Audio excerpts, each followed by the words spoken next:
I live in Williamsburg. I'm a member of MoveOn.org and Progressive Democrats of America. Just joined them. Just joined. So, thank you all for coming. Really appreciate you coming out today. It's pretty icky, but we're here. There's 200 of these going on all over the country with 267. 267. Thank you. I didn't read the update. So we're here as progressive Democrats or progressive people to defend the American dream. We can't depend on the senators and congressmen that we've sent to Washington to do this anymore. They're not listening to us, and they need to hear our voices loud and clear. We, the people, need to tell them what is going. I mean, it's insane. We need to stand up, tell them we're not going to take it anymore, and they need to do something. If this budget cut that the Republicans are proposing to goes through, it's going to do significant damage to the country, but it's going to really damage Virginia. Let me just read you a couple things here. $16 million is going to be cut from Head Start, which usually pays for about like 2,500 kids in the program. And if you all don't know what Head Start is, it's an early intervention for at-risk children from ages 0 to 5. So along with another cut they're planning in September for this program, it'll be a total of 3,300 slots. That's just in the state. We're going to lose 19,500 jobs. 19,500 in a recession. Crazy. 19 million cuts in education for the disadvantaged. So 408,000 low-income students would be affected. $16 million in school improvements. $107 million in Pell Grants. 178,000 students in the state depend on Pell Grants, and they're all going to be affected. $2.8 million in vocational and educational funds, which is dear to my heart since I'm a vocational. Investment Act is going to lose a lot of its funding. It's going to 2,800 dislocated workers will be affected, 33,000 low-income adults, and 3,300 youths, age 14 to 21. Youth, y'all know the youth thing? 18 million is going for repairs of public housing, which I think a lot of roofs need to be done, and just general maintenance, and that's not going to be done. 968,000 will be cut from grants to help mental health and substance abuse. That's logical, huh? 38 million for clean water. So they don't care if we drink dirty water or swim in dirty water. 2.8 million is going to be cut from law enforcement. And that's just in Virginia, guys. The HR 1 will also cut things as food inspectors, drug safety, child care assistance, and the CDC and the NIH. They're cutting funding to these programs. It's insane. So, we need to defend our America. We need to stand up, like I said earlier, and tell our people. I mean, I write my congressman probably every other day. I call. We need to do that kind of stuff. They need to hear from us. We're a nation. We're strong. I don't believe the majority of this country is in favor of these cuts.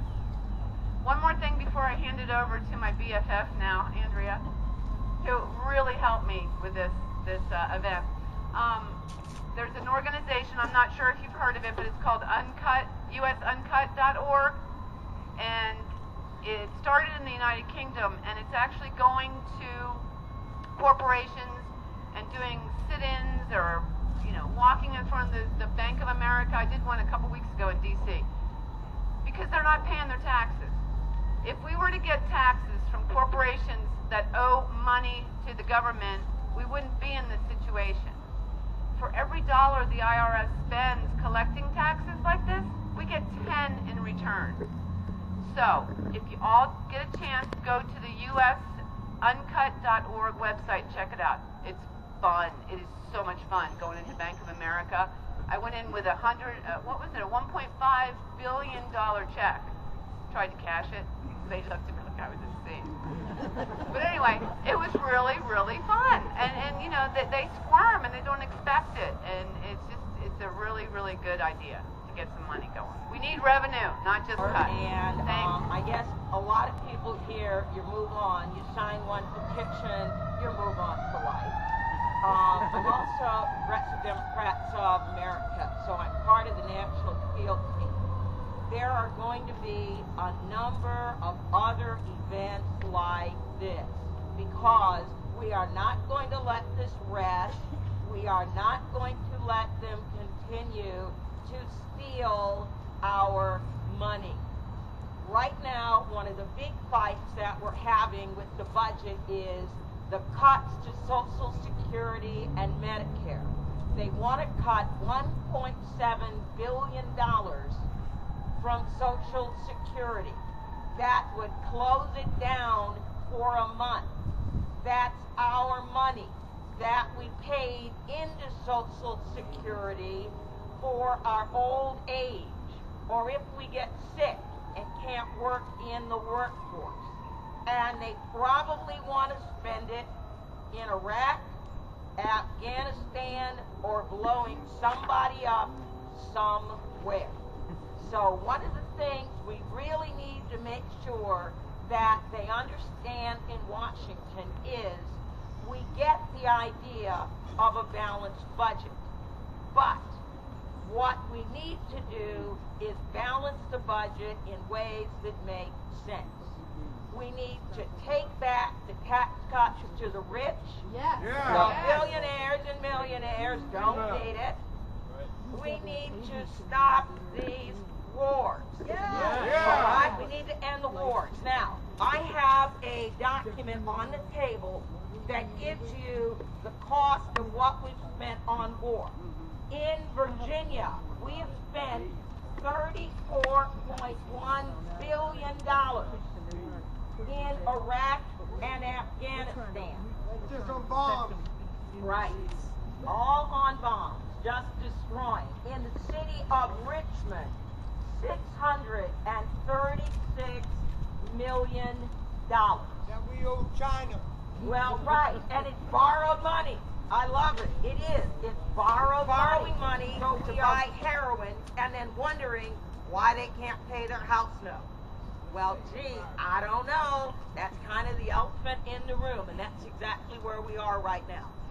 So, I will be in Washington tomorrow, and I really recommend call your senators. One of the biggest people in Washington pushing for cutting Social Security and Medicare is our own Senator Mark Warner, the alleged Democrat. All right? So make sure we call Mark Warner and say, find another way. End the big oil subsidies, end the war, and by all means, end the tax cuts to the rich. Now, while you're calling Congress, call the House. Dennis Kucinich is putting in a bill on Thursday to end the war in Afghanistan right now.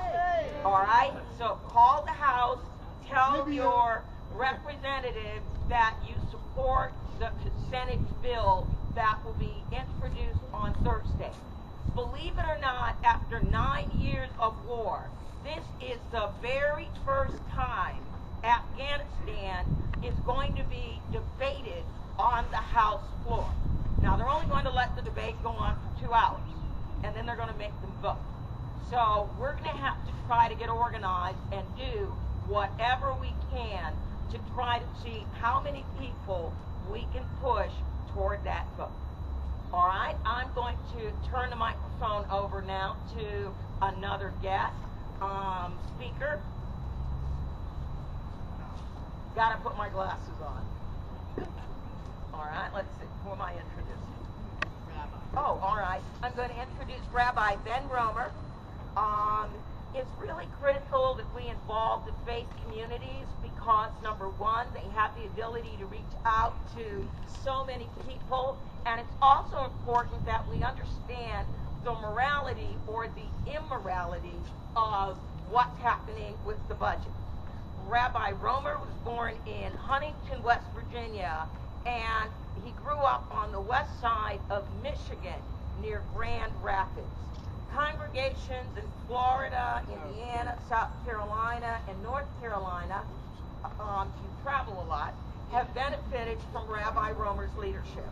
The only rabbi to deploy for Operation Just Cause and the first rabbi into Saudi Arabia and Iraq during Operation Desert Shield and Desert Storm. He spent 12 years as an active duty chaplain. He was also deployed to Bosnia and Kosovo. Total military service as a military chaplain for 22 years. Welcome, Rabbi. Cut the military budget by $100 million tomorrow. Yeah. Because we don't need all that money going there. We're now well into seeing a change. That budgets that should be moral become immoral. When we take money from those who most need it, and the public government has the responsibility to take care of the people, we fail to do the commonwealth, to share the commonwealth with the people most in need. In Leviticus chapter 19 it says, you leave the corners of your field for the poor, the orphan, and the stranger. That wasn't an insult. You left the best of your crops as well. That means you treat them with dignity and honor and care. You just don't give them what's left over. Humanity. And that you have that God-given responsibility to do so. That you pay your worker when pay is due. That means... But that's too easy. All budgets are moral documents.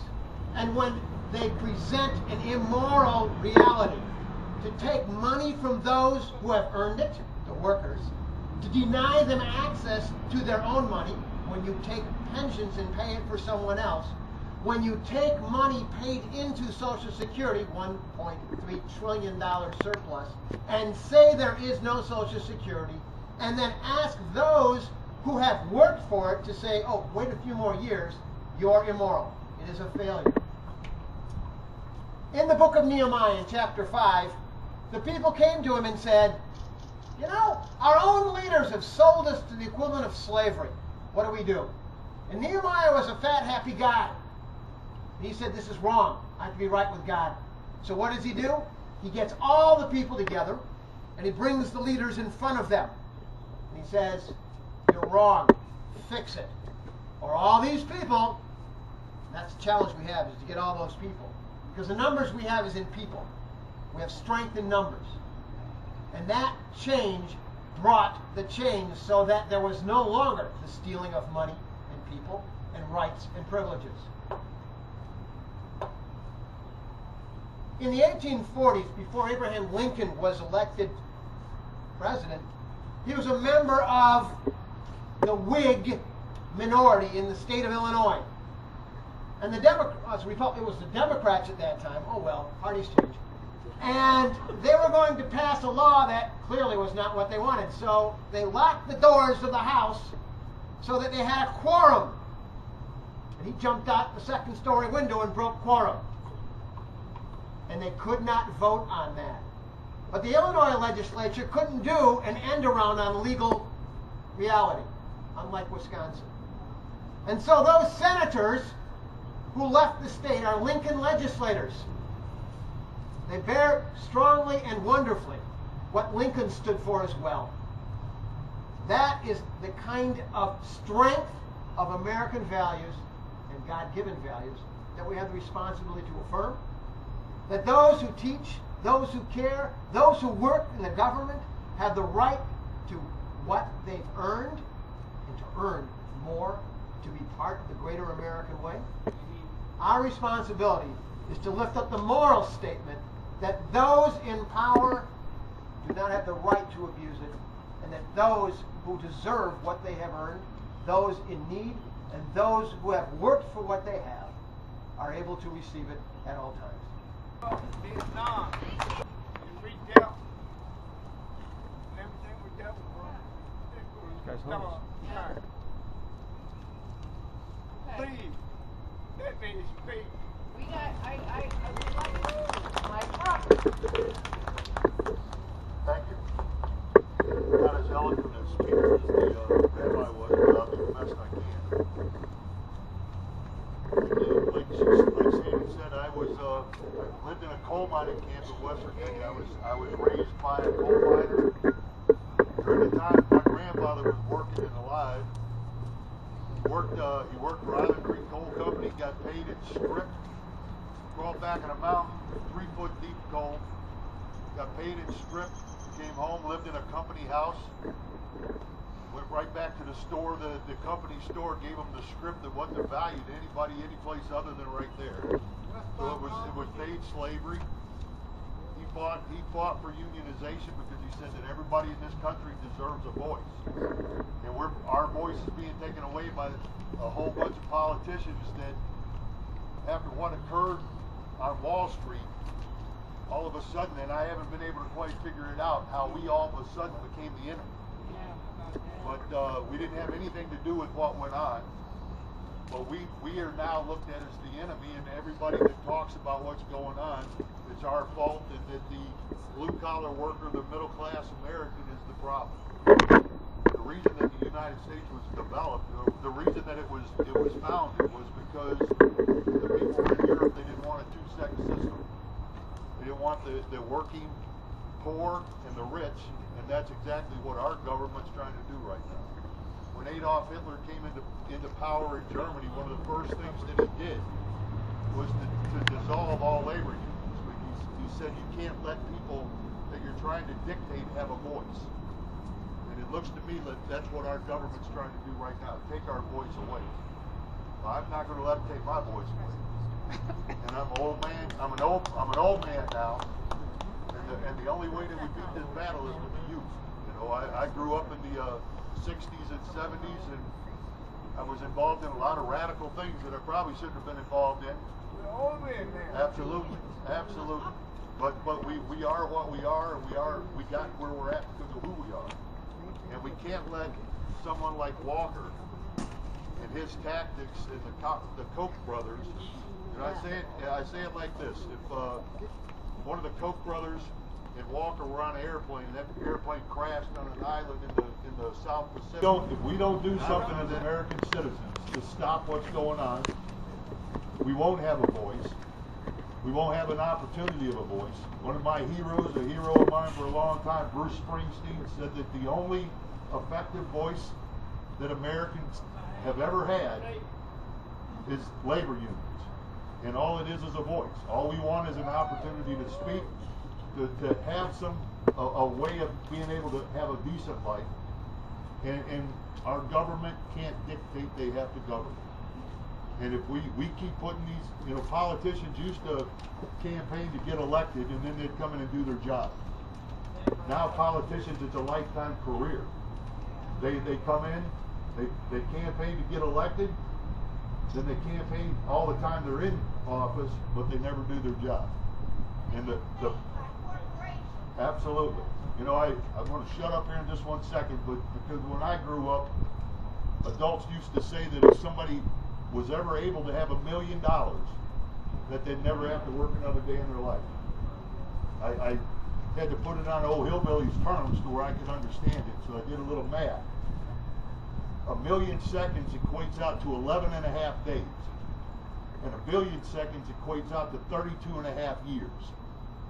That's the kind of, we're trillions of dollars in debt. And when you hear people now say, well, I'm not going to buy a lottery ticket because it's only $11 million. It's a shame that our country has gotten to the point that it's in. The largest, if it was something that was measured, the largest exported item from the United States, if it was something tracked, is empty cargo containers going to China. We can't exist as a country with nothing made in our country.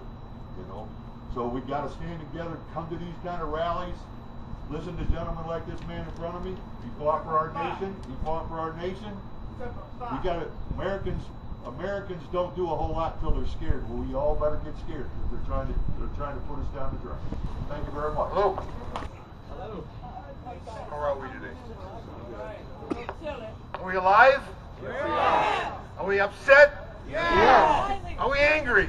Yeah. We ready to do something? Yeah. Good. Then we got some life. I had the opportunity to go to Madison for the weekend of February 26th, when it was at that point the largest protest in Madison, up to that point of about 100,000 people. And they've gotten bigger since then. And the Defenders is a local community group, but we're part of this National Anti-War Coalition, UNAC. And we suggested that they ought to issue some kind of a statement in support of the Wisconsin workers. You know, that's a war in the unions. We can't just only be concerned about the wars overseas. We've got to worry about the wars here at home. So they said, fine, why don't you write one? So we wrote one. And then we said, well, you know, they're going to have this big rally up in Madison. Maybe some of you folks ought to go up there and show some anti-war support, you know, so the workers know what side the peace movement is on. And they said, fine, why don't you organize it? So we wound up going up to Wisconsin. And it was the most amazing experience I've had since 1989, when I had the opportunity to work with the United Mine Workers on the Pittston coal strike. And if any folks remember that strike, it was a people's rebellion, not just the strike. Every family, every household, every community in Southwest Virginia, every small business was behind the mine workers. And when you go to Madison, it's just absolutely amazing. Every store almost has a sign that says, we support the unions. A jewelry store, a fancy restaurant.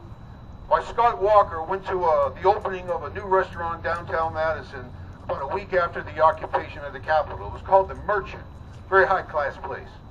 He walked in, and so many people started booing him that the management came up and asked him to leave because he was causing a disturbance.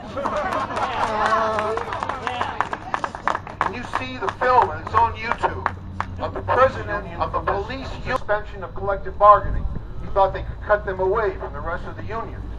But the president of the union that represents the Madison police officers stood in the middle of the rotunda in the Capitol, surrounded by thousands of occupying protesters, and said, I got a message for you, Governor Walker.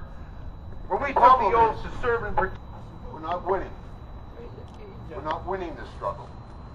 We're putting in everything that we've got. There was, I think, 180,000 workers who came out and supported students and community groups that came out on Saturday. But it wasn't enough. The bill hasn't been signed yet, as far as I know, but it's going to be signed momentarily. And all the public service workers in Wisconsin are going to lose their right to collective bargaining. Down here in Virginia, we think public service workers, you know, that must be like some small percentage of the unions. The majority of union workers today in the United States work for the government, are in public worker unions. 1/3 of all public workers are African American, and 1/3 of all African American workers work in the public sector. The majority of union members are under attack, disproportionately black and Latino. This is a war against the people. And just to drive it home, you see that Walker gets on the television and he says, this isn't just about Wisconsin, this is going to spread all over the country. And his backers, the Koch brothers, who funded his campaign directly and through the Republican Governors Association, are pouring millions of dollars into this campaign. So similar bills have been introduced in Michigan, Ohio, Indiana, Illinois, New Jersey. That's why demonstrations are happening across the country. But it doesn't stop with unions. Out in Indiana, a legislator introduced a bill to end all child protection laws dealing with labor, end child labor laws. Can you believe that? You read this morning's Times Dispatch, and you see that the mayor of Providence, Rhode Island, has just fired all the teachers in the city, so he can rehire back the ones that he wants. Up in Michigan, they just passed a law that the General Assembly can suspend the mayors and city councils of any city in the state that has financial problems and institute their own government through a corporation. This this attack doesn't stop with one set of unions or all unions or just workers as workers. It's across the board. Up here in Quantico, Virginia, we got a 22-year-old Army private who they're accusing of releasing government cables to WikiLeaks, which is how he found out what our diplomats were doing in our name all over the world. They keep him 23 hours a day in a very small cell, and every night they strip him naked. And when they bring him out in the morning for the roll call, he has to stand naked with all the other prisoners until the roll call is done, and then they give him his clothes back. Why? They just want to mess with him. That's not supposed to happen in prisons in the United States. That's not supposed to happen to active duty personnel who haven't even been formally charged with a crime, who haven't been convicted of anything. How can we let this go on? This park is the oldest public park in the city of Richmond. It's always been open to the people. Why would we let the city government shut it down for 9 months to say they just want to improve it when the only reason is to drive homeless people out of the park who have no place else to go? Every one of us is under attack today. The people who run this country, the rich and the powerful, they never wanted to give up the right to unions, to give us the right to unions back in the 30s. They never wanted to give us unemployment compensation. They never wanted to give us workman's compensation, welfare. They never wanted to give us any of those things that we won through the struggles of the 30s, let alone all the social advances of the 60s, the civil rights law, reproductive rights, lesbian and gay rights. They never wanted any of that. They want a system like they had here in Virginia to begin with, where the workers work from Can't See to Can't See, where they get paid just enough to come back to work the next day, where they have no rights at all. If they speak out, they get whipped or they get shot. And there was full employment, and there was great profits for the companies, and it went from 1619 to 1865, and they liked it. And if we let them, they'll have us all back in slavery again. There's no reason why they have to keep the minimum wage. There's no reason why they have to keep labor laws and health and safety and protection. All of those things are on the chopping block today. And the only answer, if they're going to attack all of us, the unions, so they don't concern me. That person's a temp worker, they don't concern me. That person's homeless, they don't concern me. That person's not the same color skin as me, so they don't concern me. We can't think like that anymore. We are all on the chopping block. All across the country, there are demonstrations like here today. This hasn't happened in years. This is an opportunity. Sometimes when you get beat the first time, you get your resolve and you come back. You come back stronger because you know what you're up against this time. That's the situation we're in today. We might lose this first fight in Wisconsin, but if the result is that we wake up and are determined that we're going to fight with whatever it takes, not only marches and protests and sit-downs, but strikes, political strikes like they do in Europe, where they shut down the cities for a day, when they shut down the cities for a month, where they start to cut into the money profits of the people who run the politicians. When you hurt them in the pocketbook, then you hurt them. We're going to start thinking in those terms. But events like today are the first step and the first beginning. We're not going to win it with one event. We're not going to win it with one march. We're not going to win it with one strike. We're coming down the home stretch in a struggle that's been going on for hundreds of years. But brothers and sisters, if we stick together and stay strong, we can damn well win it. Came up with an idea. They were going to take their money out of the bank that funded Scott Walker's campaign. So with the run on the bank, they actually made the bank close down early. It's all about money. We've got to make it all about us. Yes. It's all about us. They have broken every contract with every one of us. With the veterans, they have broken the contract. They don't care for them when they come back with no job skills. Not a lot of communities need people who can kill. When they come back with no usable job skills, now they don't want to provide any training. When they come back and they're injured, they don't really want to provide health care. When they come back mentally scarred from living a life in hell day after day, they don't want to give them any mental health care treatment. They have broken every contract with every group that there is. So we are not going to let them break this one. We are going to have to take it back. Know what the deal is. The Constitution is ours. We are the people, not the corporate money. All right, Say now. no to the attacks on workers' rights and the middle class. No to federal budget cuts that would cost our country 700,000 jobs and cut billions of dollars in funding for public programs that our community relies on. Along with a lot of people, we say yes to defending the American dream. So if you would please sign that, they're on the table when you get a chance. I'd appreciate it. We have a nice young man who traveled all the way from North Carolina here today to say a few words. He's a member of the Progressive Democrats of America, Move On, and he's a counselor for the North Carolina Department of Juvenile Justice. May I introduce Alan Thomas. Progressive Democrats of America, an organization I'm very proud to be a part of. We speak about true Democrats. Ladies and gentlemen, the budget that these Republicans are trying to pass is a threat to our livelihood. And when I was in high school, we were taught that we have people now who are engaged in politics, people who have never even looked at politics, never cared about it. But when they saw the budget, now they're wondering what's going on. And they're trying to figure out which side to join. And if someone is looking, because we're taking this and put it on Facebook and YouTube, the Democrats care about collective bargaining. The Democrats care about health care for all. The Democrats care about every child receiving a good quality education. It is these principles that we stand on.